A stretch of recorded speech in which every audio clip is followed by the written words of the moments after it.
Hello दोस्तों, मैं आप सभी का अपने YouTube चैनल में एक बार फिर से स्वागत करता हूं और आज की इस वीडियो में हम लोकसभा के बारे में अच्छे से समझेंगे, जिसका विवरण आर्टिकल 81 और कुछ आर्टिकल्स और भी हैं।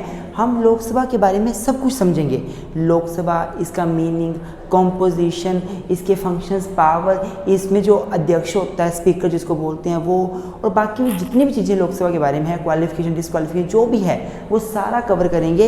इससे पहले हम लोगों ने पार्लियामेंट के बारे में समझा था और साथ में राज्यसभा के बारे में हमने वीडियो बनाई थी। तो अगर आपने हमारी वो वीडियोस भी नहीं देखी हैं तो प्लीज़ उन वीडियोस को भी वो ज़रूर देखें। ये वीडियोस आपके लिए बहुत ज़्यादा हेल्पफुल होने वाली हैं। तो आइए दोस्तों, आज की वीडियो शुरू करते हैं।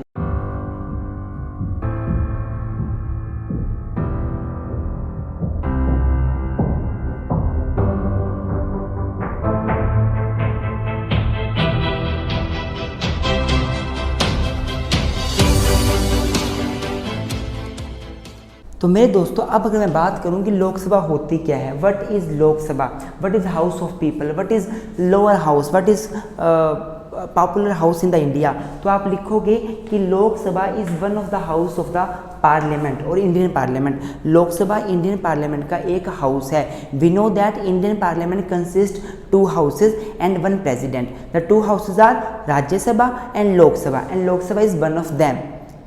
आप लिखोगे कि in India the parliament is bicameral. Bicameral means there are 2 houses, 1 house represent the states and other house that is Lok Sabha represents the people. तो लोकसभा पार्लियामेंट का वो हाउस है, वो सदन है जो लोगों को रिप्रेजेंट करता है। लोकसभा, लोगों की सभा, लोग खुद वोट डालते हैं अपने प्रतिनिधियों को और वो फिर आगे आकर लोगों को रिप्रेजेंट करते हैं। ये है लोकसभा। आई होप आपको समझ आ रहा होगा व्हाट इज लोकसभा। अब लोकसभा की कंपोजिशन क्या है आर्टिकल 81 में। मेरे दोस्तों, मैं आपको लोकसभा पहले कंपोजिशन बताऊंगा जो हमारे कॉन्स्टिट्यूशन ने अलो करी है। उसके बाद हम डिस्कस करेंगे अभी करंट में क्या कंपोजिशन है, करंट में कितने मेंबर हैं लोकसभा के। तो आर्टिकल 81 बोलता है कि लोकसभा में मैक्सिमम 552 लोग हो सकते हैं। There can be maximum 552 members in the Lok Sabha. 552 में 550 इलेक्टेड हैं जिनको इलेक्ट किया जाता है और 2 लोग हैं नॉमिनेटेड जिनको नॉमिनेट किया जाता है by the president of India, by the president of India. ये 2 लोग कौन होते हैं? ये होते हैं from the Anglo Indian community, Anglo Indian community, Anglo Indian community. बच्चों, इसके बारे में कुछ चेंजेस भी हुए हैं, वो अभी बताऊंगा आपको। फिलहाल आप अभी करंट तो ये जो मैं आपको कंपोजिशन बता रहा हूँ ये करंटली अभी भी है, तो बताएंगे क्या चेंजेस हुए हैं और क्या चेंजेस हैं। वो जो 550 लोग इलेक्ट किए जाते हैं, इन लोगों का इलेक्शन भारत के लोग, स्टेट्स के लोग, यूनियन टेरिटरीज के लोग डायरेक्टली वोट डालकर करते हैं। तो इसमें 530 जो है वो स्टेट में से आते हैं। 530 लोगों को हर एक स्टेट में 4, 5, 15, 20, जैसे हिमाचल प्रदेश में 4 लोग लोकसभा के जाते हैं, तो हर एक स्टेट से कुछ लोग आगे आते हैं। 530 टोटल स्टेट से जा सकते हैं और 20 लोग यूनियन टेरिटरी से जा सकते हैं। 550 हो गए टोटल इलेक्टेड मेंबर और 2 प्रेसिडेंट नॉमिनेट करते हैं। ये बच्चों मैक्सिमम स्ट्रेंथ है जो हमारे कॉन्स्टिट्यूशन ने अलो करी है। इससे ज़्यादा लोग हम लोकसभा में नहीं ला सकते। इससे ज़्यादा लोग अगर आप लाना चाहते हो तो आपको कॉन्स्टिट्यूशन में पहले चेंज लाना पड़ेगा, अमेंडमेंट लानी पड़ेगी। तो ये तो हो गया हमारी जो अभी मैक्सिमम स्ट्रेंथ है। अब मेरे दोस्तों, मैं अगर एंग्लो इंडियन की बात करूं तो एंग्लो इंडियन के रिगार्डिंग अभी रिसेंटली 2020 में 104th कॉन्स्टिट्यूशनल अमेंडमेंट एक्ट पास किया है और उसमें बोला गया है कि जो एंग्लो इंडियन के 2 लोगों को रिजर्वेशन दी जाती है, वो रिजर्वेशन अब 2024 तक जो लोकसभा है, 19 में इलेक्शन हुए लोकसभा के ना, 24 तक जो लोकसभा विद्यमान है इसमें तो जो रिजर्वेशन है वो रहेगी, पर 24 के बाद ये रिजर्वेशन खत्म हो जाएगी। अब 24 के बाद मैक्सिमम स्ट्रेंथ लोकसभा की 550 ही रहेगी। 2 लोग अब प्रेसिडेंट नॉमिनेट नहीं कर पाएंगे। मैं आपको एक और बात बता दूं यहाँ पे कि जो प्रेसिडेंट 2 लोग नॉमिनेट करते हैं एंग्लो इंडियन कम्युनिटी के, तो वो प्रेसिडेंट के पास पावर है, वो नॉमिनेट कर सकते हैं अगर एंग्लो इंडियन कम्युनिटी यहाँ पर इलेक्शन में उनको रिप्रेजेंटेशन ना मिले। हो सकता है कि कोई Anglo Indian community election Lok Sabha का फाइट करे और आगे आ जाए, और भी कोई एंग्लो इंडियन कम्युनिटी का रिप्रेजेंटेटिव आगे आए, तो अगर तो एंग्लो इंडियन कम्युनिटी यहाँ इलेक्शन के जरिए आगे आ रही है फिर तो इसका मतलब ही पैदा नहीं होता। पर अगर नहीं आती है तो प्रेसिडेंट के पास पावर है कि वो रिजर्वेशन, 2 लोगों को रिजर्वेशन यहाँ पे दी गई है। पर ये जो रिजर्वेशन का प्रोविज़न है अब 2020 में जो अमेंडमेंट आई है उसके जरिए ये डिसाइड कर लिया गया है, सेटल डाउन कर लिया गया है कि 2024 तक तो ये रिजर्वेशन रहेगी जो भी एग्जिस्टिंग लोकसभा है। पर 24 के बाद जब भी इलेक्शन होंगे लोकसभा के 24 में, तो ये वाला जो एंग्लो इंडियन कम्युनिटी है ये रिजर्वेशन खत्म हो जाएगी। हाउएवर इसी अमेंडमेंट के जरिए बोला गया कि लोकसभा में जो SC ST रिजर्वेशन है वो कंटिन्यू अभी भी रहेगी। मेरे दोस्तों मैं आपको बता दूं कि एंग्लो इंडियन कम्युनिटी जो है वो कॉन्स्टिट्यूशन के आर्टिकल 366 के सब क्लोज 2 में डिफाइन करी गई है। आर्टिकल 366 के 2 में एंग्लो इंडियन कम्युनिटी को डिफाइन किया गया है और ये बोला गया है इस आर्टिकल में कि एंग्लो इंडियन कम्युनिटी का मतलब उस कम्युनिटी से है जिसके फादर या फोर फादर जो थे वो यूरोप की किसी कंट्री में से थे। जनरली हम एंग्लो इंडियन पता किसको मानते हैं, इंग्लैंड के लोग जो इंडिया में आए, यहाँ शादी करी, बच्चे पैदा किए, तो हम ऐसे लोगों को बोलते हैं जो यहाँ सेटल हो गए, बाद में उनके बच्चे यहीं पे रहते हैं, उनको हम एंग्लो इंडियन बोलते हैं। लेकिन कॉन्स्टिट्यूशन में डेफिनेशन काफ़ी वाइड है। इसमें ये बोला गया है कि यूरोप की जितनी भी कंट्रीज़ के लोग इंडिया में आए थे और यहाँ पे शादी कर बच्चे पैदा किए थे, वो सभी लोग क्या माने जाएंगे, एंग्लो इंडियन कम्युनिटी के माने जाएंगे, जिनके फादर या फोर फादर यूरोप की किसी एक कंट्री में से थे। आपको यहाँ पे बता दूं कि जो आर्टिकल 331 है कॉन्स्टिट्यूशन का, 333 है, 334 है, ये सभी आर्टिकल जो थे वो एंग्लो इंडियन की रिजर्वेशन से ही डील करते थे लोकसभा में, विधानसभा में। पर अब जैसे कि 104 अमेंडमेंट पास हुआ है तो इसके जरिए ये रिजर्वेशन खत्म हो गई है। आई होप आपको सब समझ आ रहा होगा बच्चों। अब हम डिस्कस कर लेते हैं कि लोकसभा की करंट में क्या कंपोजिशन है, करंट में कितने मेंबर है लोकसभा के इंडिया में। तो मेरे दोस्तों अब अगर मैं करंट कंपोजिशन की बात करूं, क्योंकि पहले मैंने आपको बताया जो मैक्सिमम स्ट्रेंथ लोकसभा की हो सकती है, मैक्सिमम कंपोजिशन क्या है मैंने आपको बता दिया। अब अगर मैं करंट कंपोजिशन की बात करूं, इस टाइम पर टोटल 545 मेंबर हैं लोकसभा के। 545 में से 530 स्टेट से गए हुए हैं इलेक्ट होकर और 13 लोग यूनियन टेरिटरी से गए हुए हैं इलेक्ट होकर। ये दोनों इलेक्टेड मेंबर्स हैं। इलेक्टेड मेंबर्स कितने हुए, 543 अभी करंट में। और करंट में 2 लोग एंग्लो इंडियन कम्युनिटी से प्रेसिडेंट ऑफ इंडिया ने नॉमिनेट किए हैं। This is the current composition of Lok Sabha. अब मेरे दोस्तों हम समझेंगे कि लोकसभा में कॉन्स्टिट्यूएंसीज कैसे बनती हैं और साथ में बाकी भी लोकसभा के फंक्शंस, पावर, ड्यूरेशन, स्पीकर, तो प्लीज़ वीडियो के साथ बने रहें। अब मेरे दोस्तों हम बात करेंगे कि लोकसभा से जो वेरियस स्टेट्स से लोग आगे इलेक्ट होकर जाते हैं तो वो कॉन्स्टिट्यूएंसीज कैसे बनती हैं। Territorial constituencies and readjustment of the seats after every census. तो मैंने क्या बोला आपको कि जितने भी स्टेट्स हैं उनमें प्रॉपर कॉन्स्टिट्यूएंसीज बनती हैं। किसी स्टेट में 4 कॉन्स्टिट्यूएंसीज हैं, किसी में 10 बनती हैं, किसी में 15 बनती हैं। ये डिपेंड करता है स्टेट की पॉपुलेशन के ऊपर।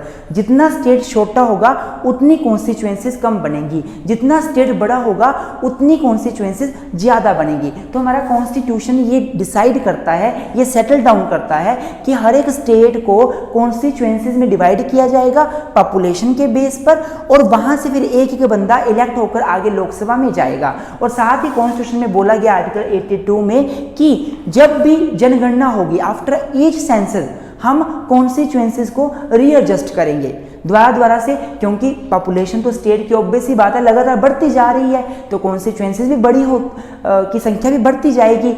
तो ये 82 सेक्शन में बोला, आर्टिकल में बोला गया है कि हर एक सेंसस जब जनगणना होगी 10 साल के बाद तो हम लोग कॉन्स्टिट्यूएंसीज की सीट्स को चेंज करेंगे। पर मेरे दोस्तों मैं आपको यहाँ बता दूँ कि ये जो प्रोविज़न है 2026 तक इसमें कोई चेंज नहीं आएगा। 2026 के बाद जब जनगणना होगी तो उसके बाद सीट्स को चेंज किया जाएगा।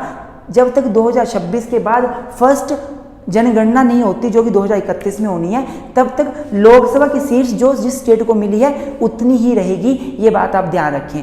और प्रेसिडेंट के इलेक्शन में भी यही था मेरे दोस्तों। प्रेसिडेंट के इलेक्शन में भी जो वोट की वैल्यू गिनी जाती है कि कितनी एमएलए के वोट की वैल्यू होगी, कितनी एमपी के वोट की वैल्यू होगी, वो 1971 में जो जनगणना हुई थी उसी की पॉपुलेशन के बेस पर हम वोट की वैल्यू अभी तक निकालते हैं।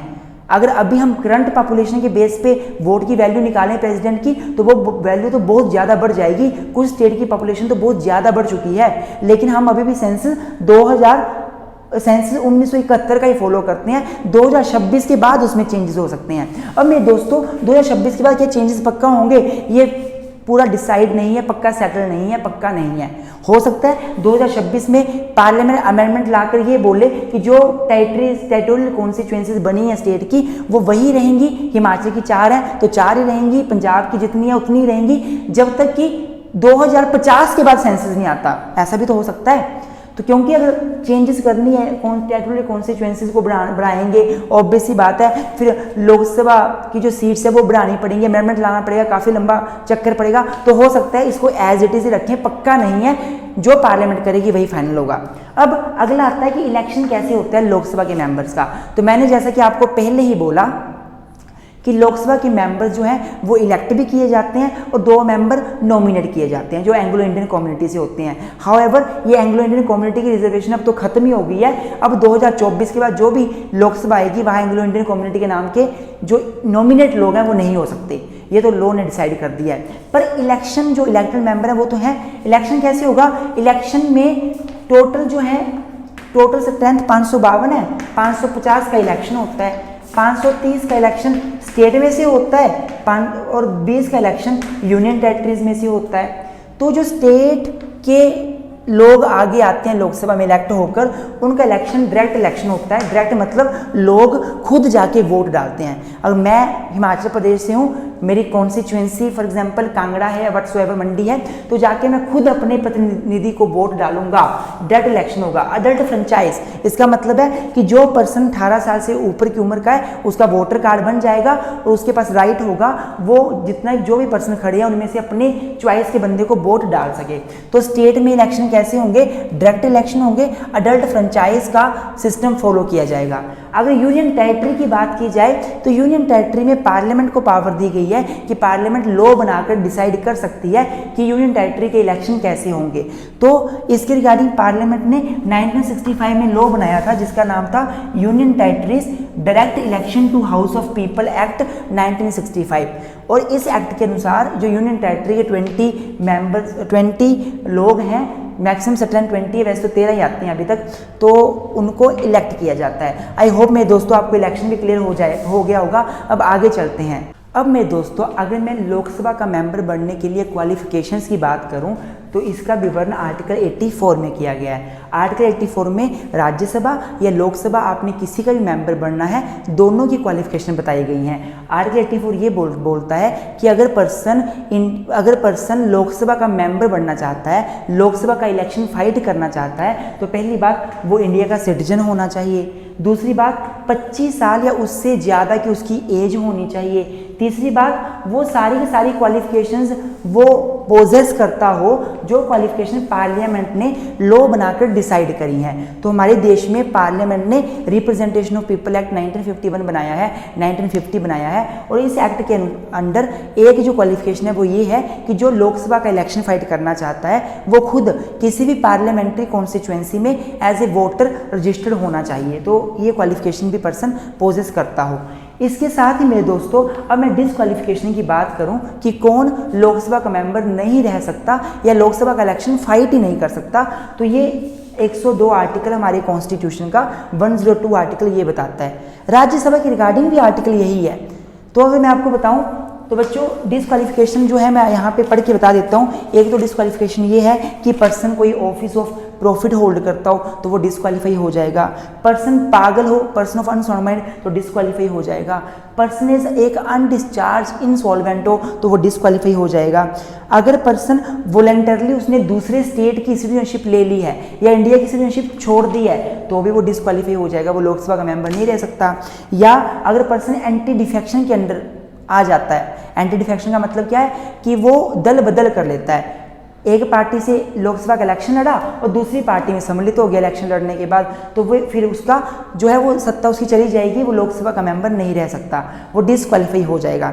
और इसके साथ साथ बोला गया है कोई भी डिसक्वालिफिकेशन जो पार्लियामेंट ने लॉ के जरिए डिसाइड करी हो, तो पार्लियामेंट ने रिप्रेजेंटेशन ऑफ पीपल एक्ट बनाया है, उसमें कुछ एक डिसक्वालिफिकेशन है, जैसे कि अगर पर्सन कन्विक्ट हुआ हो किसी भी ऑफेंस में जो मॉरल टर्पिट्यूड के रिगार्डिंग ऑफेंस उसका, या कोई पर्सन है उसको 2 साल उससे ज़्यादा की जेल हुई हो, या कोई पर्सन है जो ऑफिस ऑफ प्रॉफिट होल्ड करता हो, किसी कंपनी का डायरेक्टर हो जहां पर गवर्नमेंट ऑफ इंडिया के 25% से के शेयर हैं, या पर्सन जो है वो उसको किसी ऑफिस से डिसमिस किया गया हो करप्शन की वजह से, तो ये कुछ एक डिस्क्वालिफिकेशंस है बच्चों। कॉन्स्टिट्यूशनल लॉ 2 जिसमें हमारा बेसिकली यूनियन के बारे में सारा आता है, supreme court, supreme court, parliament, Lok Sabha, Rajya Sabha, president, prime minister, ये सारे टॉपिक है, इमरजेंसी, हमारी अमेंडमेंट, ये सारे टॉपिक्स के ऊपर हमारे पास बड़े अच्छे नोट्स बने हुए हैं। अगर आप नोट्स लेना चाहते हो तो व्हाट्सएप के नंबर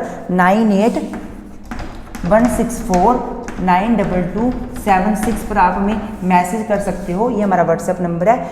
नोट्स पेड हैं, फ्री नहीं है, मैं पहले बता देता हूँ, क्योंकि बहुत से बच्चे मैसेज करने के बाद बोलते हैं कि सर फ्री में नोट्स दे दीजिए, तो नोट्स पेड हैं। अगर आप परचेज करना चाहते हो सिस्टमेटिक मैनर में प्रॉपर नोट्स, तो आप हमें इस व्हाट्सएप मैसेज में मैसेज करके कॉस्ट पूछकर वो पे करके नोट्स भी ले सकते हो। तो आई होप आपको ये समझ आ रहा होगा, वीडियो को लाइक कर दें जरूर। अब आगे चलते हैं। तो मेरे दोस्तों अगर मैं लोकसभा की बात करूं तो लोकसभा का एक अपना स्पीकर होता है जिसको कि हिंदी में अध्यक्ष बोलते हैं। लोकसभा का जो स्पीकर है वो लोकसभा की मीटिंग्स को प्रिजाइड करता है। जो लोकसभा का सेशन चलता है, जैसे राज्यसभा में जो प्रिजाइड करते हैं वो वाइस प्रेसिडेंट होते हैं, वैसे लोकसभा का एक स्पीकर होता है जो लोकसभा का ही मेंबर होता है, जिसको लोकसभा ने खुद जो है वो इलेक्ट किया होता है। मेरे दोस्तों मैं आपको बता दूं कि लोकसभा का स्पीकर इसकी काफ़ी पावर भी है। अगर कोई बिल मनी बिल है या नहीं है, इसके ऊपर क्वेश्चन राइज होता है कि ये बिल मनी बिल है या नहीं है, तो ये बिल मनी बिल है या नहीं है, इसको डिसाइड करने की अंतिम पावर लोकसभा के स्पीकर के पास ही है। The speaker is the last authority to decide whether bill is money bill और नॉट। तो स्पीकर जो है लोकसभा का, वो ज्वाइंट सिटिंग जो होती है, जो लोकसभा और राज्यसभा की कभी ज्वाइंट सिटिंग अगर प्रेसिडेंट बुलाते हैं, कब बुलाते हैं मैंने पहले भी बताया है, जब कभी एक जो बिल है वो लोकसभा ने पास कर दिया, राज्यसभा पास ही नहीं करती है, रिजेक्ट कर देती है, डेड लॉ क्रिएट हो जाता है, लॉ बनाना है पर लोकसभा बोल रही है यस, राज्यसभा मना कर रही है, या राज्यसभा बोल रही है यस, लोकसभा मना कर रही है, तो हमारे जो प्रेसिडेंट है वो क्या करते हैं, दोनों हाउसेज का ज्वाइंट सेशन बुलाते हैं, दोनों को इकट्ठे बिठाते हैं और फिर डिस्कस करते हैं बिल को लेकर। तो जब ज्वाइंट सेशन होता है तो उसको भी प्रिजाइड कौन करता है, स्पीकर। याद रखें क्वेश्चन आते हैं कि ज्वाइंट सेशन को बुलाता कौन है, प्रेसिडेंट बुलाता है, पर उस ज्वाइंट सेशन को प्रिजाइड कौन करता है, लोकसभा का स्पीकर प्रिजाइड करता है। मेरे दोस्तों जो स्पीकर है लोकसभा का, इसको इसके ऑफिस से रिमूव भी किया जा सकता है। रिमूव कैसे होगा, तो रिमूव करने के लिए लोकसभा खुद रिमूव कर सकती है, मेजॉरिटी से रिमूव कर सकती है, कोई सिंपल मेजॉरिटी से नहीं, एब्सोल्यूट मेजॉरिटी से, स्पेशल मेजॉरिटी से। और एक और बात आपको बता दूं कि अगर लोकसभा डिसॉल्व भी हो जाती है, लोकसभा आज डिसॉल्व होगी, फिर भी स्पीकर अपने ऑफिस में रहता है जब तक कि नई लोकसभा बन ना जाए और पहली मीटिंग शुरू ना हो जाए लोकसभा की, और नया स्पीकर ना अपॉइंट हो जाए, इलेक्ट ना हो जाए। तो स्पीकर बेशक लोकसभा डिसॉल्व हो जाए फिर भी वो अपने ऑफिस में रहता है, और जब नई लोकसभा आएगी, फर्स्ट मीटिंग होगी, तभी अपना ऑफिस छोड़ेगा। आई होप आपको समझ आ रहा होगा। अब स्पीकर के बाद पढ़ लेते हैं कि लोकसभा की पावर्स क्या क्या हैं और ड्यूरेशन कितना है लोकसभा का। तो मेरे दोस्तों अगर मैं लोकसभा की ड्यूरेशन की बात करूं तो जनरली अगर लोकसभा बन जाती है तो वो 5 साल तक रहती है। 5 साल के बाद वो ऑटोमेटिकली डिसॉल्व हो जाती है, लेकिन कभी कभी 5 साल खत्म होने से पहले भी it can be dissolve before the 5 year also. 5 साल अभी पूरे नहीं हुए, जैसे हमारे अटल बिहारी वाजपेयी जी थे तो 13 दिन ही सरकार चली थी, लोकसभा 13 दिन के अंदर ही डिसॉल्व हो गई थी। तो कभी कभी 5 साल खत्म होने से पहले भी लोकसभा डिसॉल्व हो सकती है। बहुत से एग्जाम्पल हिस्ट्री में आप देख सकते हैं। और अगर नेशनल इमरजेंसी देश में प्रेसिडेंट ने डिक्लेयर करी है तो लोकसभा का ड्यूरेशन 1 साल बढ़ाया भी जा सकता है, जैसा कि श्रीमती इंदिरा गांधी ने 1970s के दौरान किया था। नेशनल इमरजेंसी लगाकर अपनी लोकसभा का ड्यूरेशन 1 साल बढ़ा लिया था, जब श्रीमती इंदिरा गांधी का इलेक्शन इलाहाबाद हाईकोर्ट के जरिए गलत सिद्ध हो गया था कि गलत तरीके से इलेक्शन फाइट हुआ है और ये कैंसिल घोषित हो गया था, तो लोकसभा को बढ़ा दिया था श्रीमती इंदिरा गांधी ने 1 साल के लिए। तो लोकसभा का ड्यूरेशन जनरली कितना होता है 5 साल, लेकिन इसको 5 साल से पहले भी डिसॉल्व किया जा सकता है, और अगर इमरजेंसी लग जाती है देश में तो इसका ड्यूरेशन 1 साल बढ़ाया जा सकता है। आज 5 साल खत्म हो रहा है, 1 साल तक और लोकसभा वो बढ़ सकती है। अब आगे आता है कोरम, कि लोकसभा की अगर आपने मीटिंग चलानी है, सेशन चलाना है, तो कितने लोगों का आना अनिवार्य है, कितने लोग आने ही चाहिए, कितना कोरम जरूरी है। तो 1/10 सेम एज राज्यसभा, राज्यसभा की 1/10 है, लोकसभा का भी टोटल मेंबर्स के 1/10 लोग आ जाएं तो लोकसभा की प्रोसीडिंग्स चलाई जा सकती हैं। अब लास्टली हम पढ़ेंगे लोकसभा की पावर्स। तो मेरे दोस्तों अब लास्ट में पढ़ेंगे कि लोकसभा की पावर्स क्या हैं, फंक्शंस क्या हैं। तो सबसे पहली पावर है लेजिस्लेटिव पावर, लॉ बनाने की पावर। तो हमें पता है कि देश में सेंटर लेवल पर लॉ कौन बनाता है, पार्लियामेंट, सेंट्रल पार्लियामेंट लॉ बनाती है। पर पार्लियामेंट के 2 ऑर्गन है, एक है 2 हाउसेज हैं, एक है राज्यसभा और एक है जो है वो दूसरा जो है लोकसभा। तो लोकसभा का लॉ बनाने में बहुत महत्वपूर्ण योगदान रहता है। लोकसभा की लेजिस्लेटिव पावर कहीं ना कहीं राज्यसभा से ज़्यादा भी है।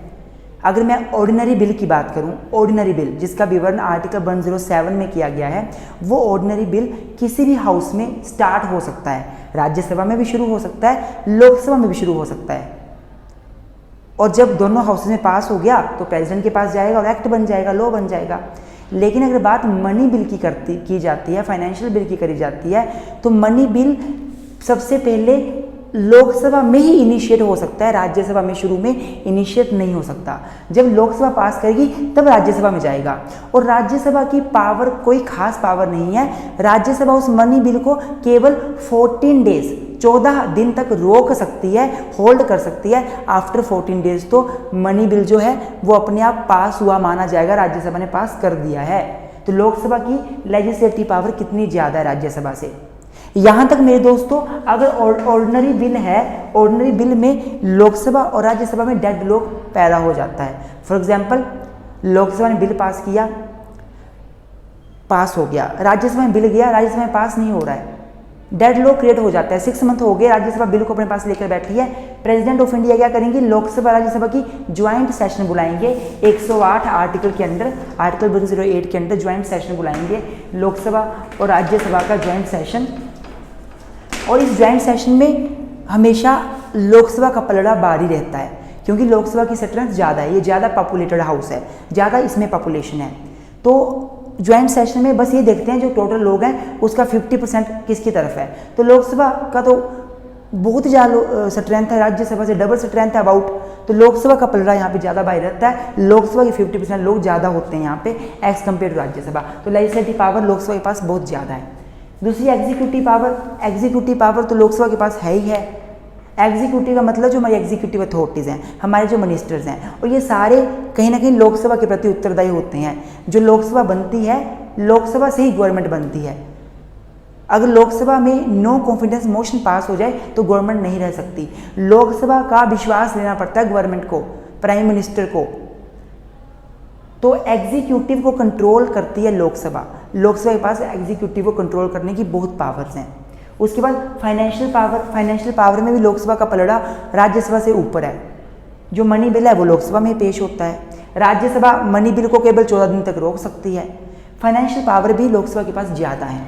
अगर बात की जाती है अमेंडमेंट की, तो कॉन्स्टिट्यूशन को अमेंड करने की पावर लोकसभा को ही उतनी पावर है जैसे राज्यसभा को है। कोई भी बिल है, कॉन्स्टिट्यूशनल अमेंडमेंट बिल पहले एक हाउस में जाता है, फिर दूसरे हाउस में जाता है, फिर प्रेसिडेंट के पास जाता है, फिर लॉ बन जाता है। तो अमेंडमेंट को लेकर लोकसभा की पावर राज्यसभा के समान बिल्कुल इक्वल पावर है। अगर बात की जाती है इलेक्टोरल की, तो लोकसभा इलेक्शन में भी पार्टिसिपेट करती है। किसके इलेक्शन में? प्रेसिडेंट के और वाइस प्रेसिडेंट के। प्रेसिडेंट का इलेक्शन होना हो या वाइस प्रेसिडेंट का इलेक्शन होना हो, इसमें जो इलेक्टोरल कॉलेज बनता है वो राज्यसभा और लोकसभा के मेंबर से बनता है। तो लोकसभा के जो लोग हैं, जो इलेक्टेड मेंबर है लोकसभा के, वो इनके इलेक्शन में ही पार्टिसिपेट करते हैं। तो लोकसभा के पास इलेक्टोरल फंक्शन भी है।